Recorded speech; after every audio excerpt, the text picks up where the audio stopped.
Hello everyone, and welcome to another ProGuides video.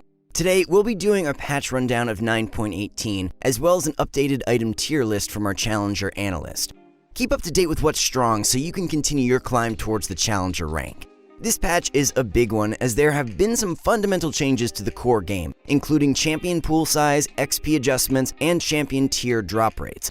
Along with those, we have some small trait, champion, and item changes, with the first new consumable item, Neeko's Help, being added. Let's get started and look at everything in more detail. But first, I'd like to remind you to click on the link below and take a look at ProGuides.com if you want to learn more about teamfight tactics. ProGuides will always have info on the newest patches, best builds, and strategies. There are all kinds of different resources from top players to help you guys become the best players that you can be, including coaching. So be sure to check out ProGuides.com using the link in the description. Alright, let's get right back into the video. First, we have the new mystery box system. The goal is to keep a variety of experiences across many games, but also to make the game more fair over the course of a single game. There are 3 rarities of boxes: common, uncommon, and rare, each having a different chance of dropping something. Common boxes contain gold, champions, or Neeko's Help. Uncommon boxes contain item components, gold, champions, or Neeko's Help. Rare boxes contain spatulas, full items, gold, champions, or Neeko's Help. Every player gets approximately the same number of boxes and number of item components across a single game. This change is a step in the right direction against players feeling like they got screwed over by RNG because someone else started with 4 item components while you started with 1. Nonetheless, always try to stay focused on things that are in your control. What champions you pick, which item combinations you go for, and don't fret on what's outside your control. For example, which rarity of mystery box you got. Let's talk about Neeko's Help. You can place it on a champion to create a 1-star copy of that champion and add it to your bench. Doing so consumes Neeko's Help. As the champion pool size is slowly getting increased with Twisted Fate, Hextech, and Pantheon, Neeko's Help is a much-needed consumable to make upgrading a unit easier. If you're having trouble in the mid-game, you can now use Neeko's Help to 2-star your Kennen to stabilize your health. But the most powerful use of Neeko's Help will be on 4-cost and 5-cost units, as those units just bring massive power spikes to your composition. So if you can, hold on to that Neeko's Help until you have a pair of 4 or 5 cost units. Then make that copy so that you can get the advantage over your enemies. Next, there have been a few XP changes starting at level 5. In total, 16 extra experience is needed to get to level 9. This change makes sense as it counteracts the influx of gold that you can receive through the mystery box system. Next, we have the champion tier drop rates being slightly modified. The hope is that these make clearer early, mid, and late game phases, with the biggest change being that legendary units cannot be found until level 7. This will diminish the possibility of completing compositions like 6 Noble or 6 Shapeshifter at level 6 by luckily finding a Kale or Swain. The next biggest change is 4-cost units being able to drop at a 5% chance at level 5. Elementals feel even stronger all of a sudden. Next, we have champion pool sizes with only tier 3 units getting affected. There are now 18 copies of each 3-cost unit, down from 21. Going into trait changes, Wild got affected the most, as now when having 4 Wild, all your unit's basic attacks can't miss.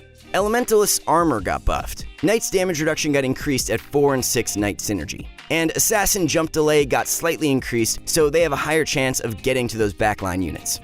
As for champions, we're seeing small nerfs in Kassadin, Kha'Zix, Pyke, Evelynn, and Pantheon, while minor buffs have been made to Camille, Elise, Graves, Twisted Fate, Katarina, Akali, and Anivia. We'll be updating our champions tier list soon, so be sure to check out that video next week. Now, let's take a look at the item tier list, and we will go through the nerfs and buffs of items in this patch as we look into each individual item. In S tier, we have Guardian Angel, Morrocrux, Guinsoo's Rageblade, Rapid Fire Cannon, and Darken. Guardian Angel and Morrocrux retain their position as the best combination of items in the game. With so much burst available in the meta through Assassins and Sorks, units sometimes struggle to get their ultimate abilities off, but Guardian Angel allows important units like Kennen, Sejuani, and Gnar to get their abilities off before dying. And Morello is the easiest way to apply the healing debuff to multiple units.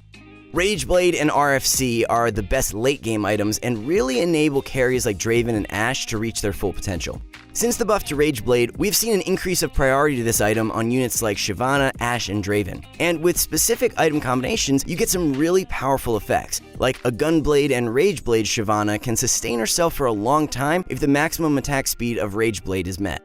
Ashe with a Rageblade and Runans can permanently freeze the entire enemy team as the Ranger buff procs allow the Rageblade to start stacking faster and faster. Draven's hard-hitting auto attacks can now quickly wipe the entire enemy team with the faster attack speed from Rageblade. And as always, RFC allows for very safe positioning against area of effect damage like Kennen, Morgana, and with good positioning can help avoid crowd control from Sejuani and Gnar. As a quick tip, position your RFC champion the furthest away from units like Sejuani, Gnar, and Kennen. Darken is so powerful right now, not only because it gives access to the all-powerful demon synergy, but just having the stats of a double tier of the goddess helps so many units get important ultimates off, like Gnar, Kennen, Ashe, and Sejuani to name a few. The item is so versatile and doesn't need to be used for the synergy, but as a great enabler for champions to ult quicker than the enemy, in most cases helping you win the fight. In A tier, we have Infinity Edge, Youmuu's Ghostblade, Red Buff, Redemption, Warmogs, Yuumi, Runan's Hurricane, Ionic Spark, Dragon Claw, Force of Nature, Hush, and Static Shiv.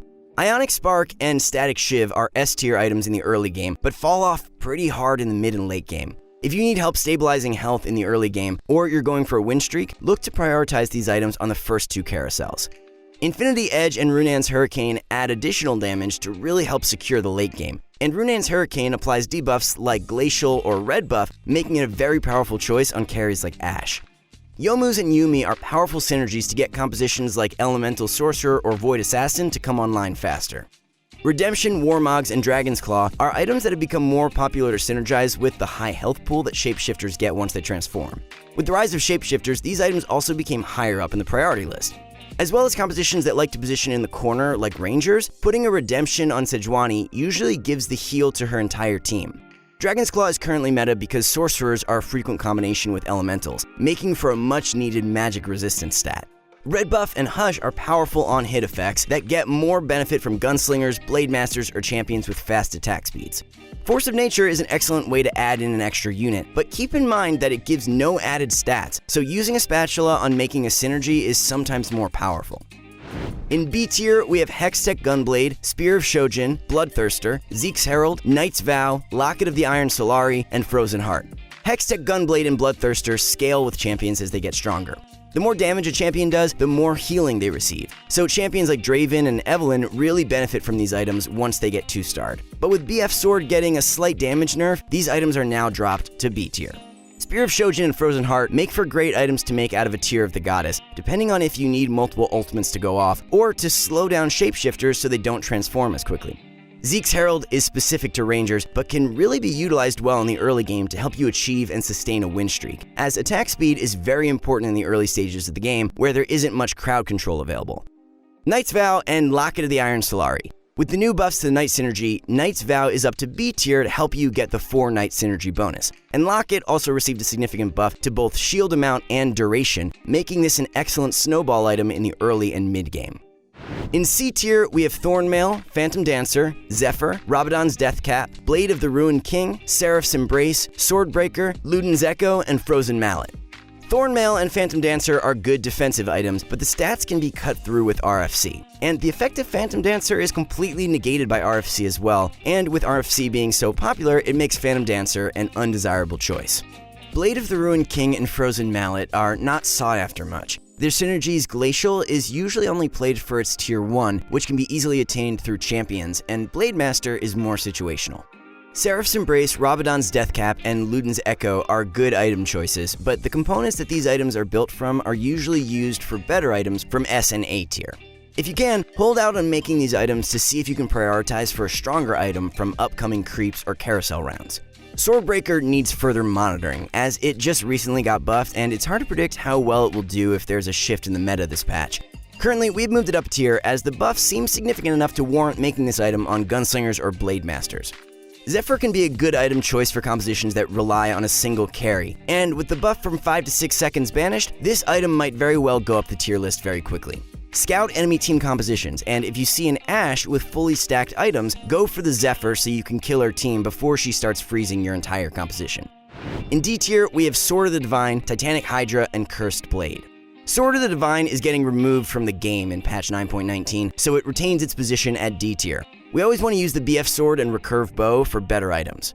Titanic Hydra uses the highly sought-after Recurve Bow, which we are prioritizing for Rageblade, RFC, and Static Shiv, so it's very rare to see a Titanic Hydra being completed. Titanic Hydra uses the highly sought-after Recurve Bow. If there are no other options, the best units to build a Titanic Hydra are shapeshifters like Gnar and Shyvana, as they can utilize their high health pool for the bonus splash damage. Cursed Blade has not seen much play after the nerfs, but you can keep this item in mind if you are high-rolling gunslingers.